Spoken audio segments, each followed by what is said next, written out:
அதொரு திட்டமிங்கு மீண்டும் மஞ்சப்பை மக்கள் வரவேற்பை பெற்றதிங்கு மீண்டும் மஞ்சப்பை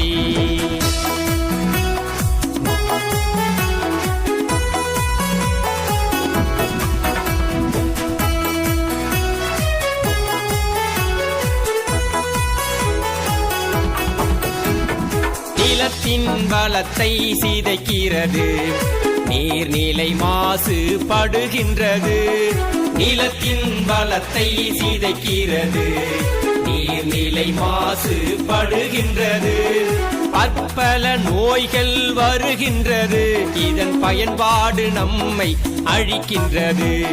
பற்பல நோய்கள் வருகின்றது இதன் பயன்பாடு நம்மை அழிக்கின்றது வந்ததொரு திட்டமிங்கு மீண்டும் மஞ்சப்பை மக்கள் வரவேற்பை பெற்றதிங்கு மீண்டும் மஞ்சப்பை